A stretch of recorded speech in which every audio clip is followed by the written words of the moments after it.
Familia moja kutoka kaunti ya Nakuru inalilia haki baada ya mtoto wao wa miaka 13 kupigwa na risasi wakati wa maandamano ya mgomo wa uendeshaji matatu Jumatatu iliyopita.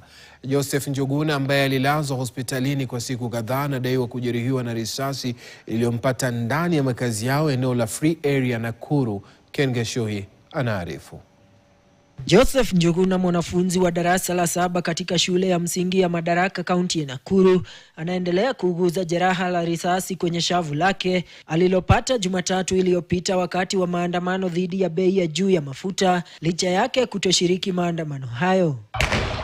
Njuguna anasemekana kuwa ndani ya makazi yao na watoto wenzake wakati maafisa wa polisi walipofyatua risasi hiyo katika makabiliano na waandamanaji waliokuwa barabarani karibu na nyumbani kwao. Watoto wakiwa hapa ndani, mimi nikakuwa ninaenda kuchuna mboga na mama jirani yangu hapo. Nikasikia amepiga nduru, akaniambia kuja uangalie mtoto kama ni risasi amepigwa. Sasa mimi kupenduka nikiwa hapo kwa shamba nikaona mtoto anamwaga damu kama ameshikiliwa na mwenzake. Njuguna alifanyiwa upasuaji katika hospitali kuu ya Nakuru kuondoa risasi iliyokuwa imesalia mwilini. Baada ya kurejea nyumbani na kovu ambalo halikutarajiwa, mtoto huyu amekuwa na maumivu na pia kuathirika kimawazo, akipata mshtuko wa mara kwa mara usingizini. Akilala anaanza kuamka kutoroka, ilimwathiri kimawazo. Familia yake imeripoti kisa hicho katika kituo cha polisi cha Mwariki na katika mamlaka ya kuchunguza utendakazi wa polisi IPOA,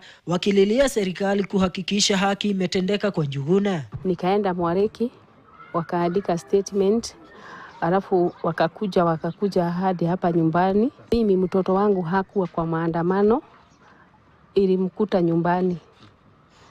Sasa kwa hivyo mimi ningependa tu haki ya mtoto wangu ipatikane. Shirika la kutetea haki za binadamu IMLU linaripoti kuwa watu 7 walifariki katika visa tofauti wakati wa maandamano hayo huko Molo, Naivasha na mjini Nakuru, huku wengine 10 wakipata majeraha ya risasi. They should maintain what we call public order management in Nakuru County.